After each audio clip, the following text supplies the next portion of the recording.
Hello everyone, कैसे हैं आप सब। आज के हमारे इंडियन कॉन्ट्रैक्ट एक्ट के लेक्चर में हम डिस्कस करेंगे कम्युनिकेशन के बारे में, इंटेंशन के बारे में। ये दो जो पॉइंट हैं इंडियन कॉन्ट्रैक्ट एक्ट के लिए बहुत ही ज़्यादा इंपॉर्टेंट हैं। सबसे पहले अगर हम कम्युनिकेशन की बात करें तो बेसिकली कम्युनिकेशन से मतलब हमारा ये होता है कि जब भी हम इंडियन कॉन्ट्रैक्ट एक्ट के अंदर एंटर करते हैं, ये कोई भी कॉन्ट्रैक्ट करते हैं as per the enforceability of the law, तो उसके अंदर कम्युनिकेशन होना बहुत ज़रूरी है। ये कॉन्ट्रैक्ट करने का बेसिक एलिमेंट है कि कम्युनिकेशन होना ज़रूरी है। इसी से ही हमारे जो कॉन्ट्रैक्ट की स्टार्टिंग होती है। कम्युनिकेशन से क्या मतलब है? कम्युनिकेशन से मतलब है कि जब भी आप अपना कोई ऑफर एक्सप्रेस करेंगे तो उसके लिए दूसरी पार्टी को कम्युनिकेट होना ज़रूरी है। कम्युनिकेट किस फॉर्म में हो सकता है? कम्युनिकेट मल्टीपल्स फॉर्म में होता है।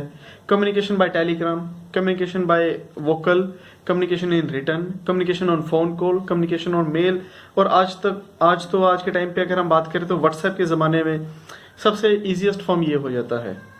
तो यहाँ पे अगर कम्युनिकेशन से क्या मतलब निकलता है कि जब भी आप कोई ऑफर करते हैं किसी को, तो सबसे पहले आपका ऑफर होना चाहिए, उसको वो कम्युनिकेट होना चाहिए।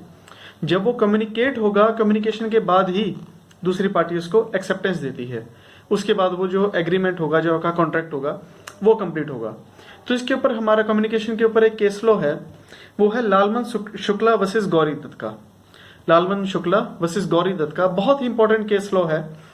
इसमें क्या हुआ था, बेसिकली एक जो बच्चा था वो गुम हो गया। उसके अंकल ने अपने जो नौकर को उसको ढूंढने के लिए भेज दिया। फिर उसके बाद उसको भेजने के बाद अंकल ने एक अनाउंसमेंट की कि जो वो बच्चा मेरे को ढूंढ के देगा उसको मैं 500 रुपए का इनाम दूंगा। लेकिन नौकर को ये बात पता नहीं थी। नौकर ने बच्चा ढूंढ लिया और उसने अपने जो ऑनर थे उनको कम्युनिकेट कर दिया कि बच्चा मिल गया है। लेकिन नौकर को बाद में पता चलता है कि इसके ऊपर 500 रुपीज का इनाम है। तो वो बाद में उसको क्लेम करता है पार्टी से, लेकिन पार्टी उसको डिनाई करती है। रीजन बिहाइंड क्या था इस केस में कि उसका ये कहना था पार्टी का कि जो ऑफर था वो उसको कम्युनिकेट ही नहीं हुआ था।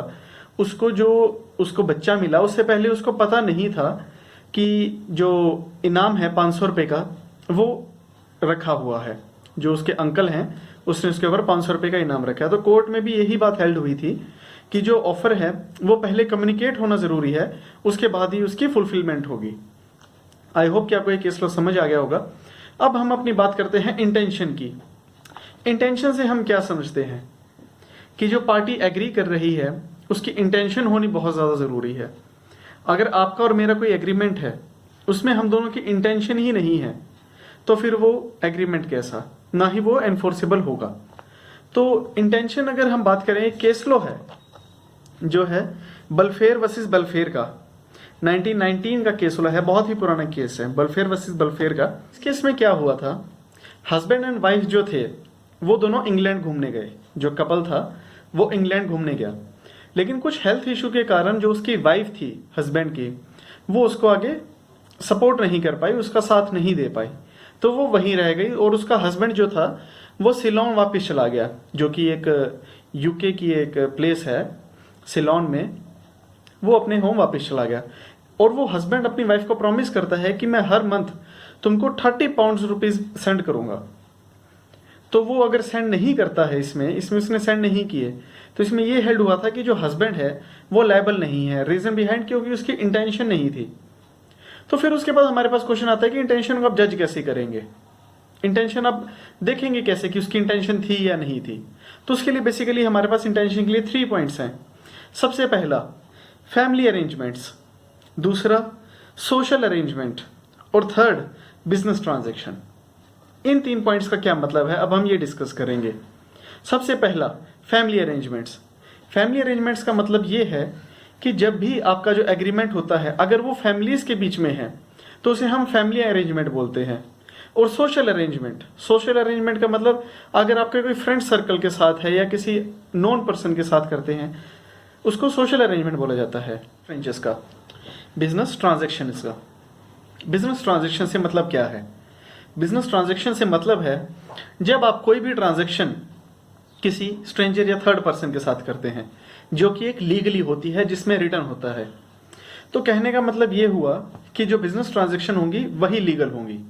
तो क्या जो फैमिली ट्रांजैक्शन है और जो सोशल अरेंजमेंट्स हैं क्या वो लीगल नहीं होंगे? डिपेंड करता है। अगर आपका कोई फैमिली अरेंजमेंट और सोशल अरेंजमेंट लीगल है और वो रिटर्न में है तो वो भी एक आगे एनफोर्सेबल लॉ बनता है। लेकिन अगर वो रिटर्न नहीं है, आपका लव एंड अफेक्शन में कुछ हो रहा है कि आपने ब्रदर को बोल दिया कि तू मेरे से 2 लाख रुपए ले ले और कोई बात नहीं, तू उसको यूज कर, और उसके लिए आपके पास कोई रिटर्न प्रूफ नहीं है, तो आप उसको आगे क्लेम नहीं कर पाएंगे। लेकिन अगर आपने एक उससे रिटर्न में ले रखा है, एफिडेविट पे है या कोई रिटर्न डॉक्यूमेंट है जिसमें कि उसने रिटर्न में आपको दे रखा है कि मैं आपको 1 लाख रुपीज या 2 लाख रुपीज 2 ईयर्स के अंदर अंदर आपको वापस कर दूंगा, अगर वो नहीं करता है तो उसके ऊपर लीगल एक्शन बनता है। तो ये थे हमारे बेसिक पॉइंट्स। फिर उसके बाद हमारा एक केस हुआ था इसी को लेते हुए, जो कि था सिनकॉन वर्सेस पे का, 1955 का केस था ये। बेसिकली इस केस में क्या हुआ, एक मदर, एक डॉटर और एक पेइंग गेस्ट, 3 वुमेन एक घर में रहते थे। वो एक पजल में उन्होंने पार्टिसिपेट किया जिसमें कि एक प्राइज विन करना था उन्हें, और उन्होंने एक म्यूचुअली एग्रीमेंट किया आपस में कि जो भी हम प्राइज मिलेगा वो हम आपस में बांट लेंगे। तो मदर के नाम पे सारा गेम पजल चल रहा था। तो मदर ने जो पार्टिसिपेट किया था पजल गेम में उन्होंने वो जीत लिया। फिर उसमें क्या हुआ, उसके बाद मदर ने जो प्रॉफिट था वो शेयर करने से डिनाई कर दिया। तो जो वो लेडी थी पे की, जो पेइंग गेस्ट थी, वो कोर्ट में गई कि जो शेयर है इन्होंने मुझे नहीं दिया, मेरा भी इक्वल पार्टिसिपेशन था। तो उसमें कोर्ट ने ये हेल्ड किया था कि जो पेइंग गेस्ट है वो आपका बिजनेस ट्रांजैक्शन में आएगा क्योंकि वो आपका फैमिली मेंबर नहीं है। तो बेसिकली इस केस में भी यही हेल्ड हुआ कि उस जो मदर थी उनको आगे पैसा जो था वो पे करना पड़ा, उनको जो शेयर था उनका इक्वल शेयर वो उन्हें देना पड़ा।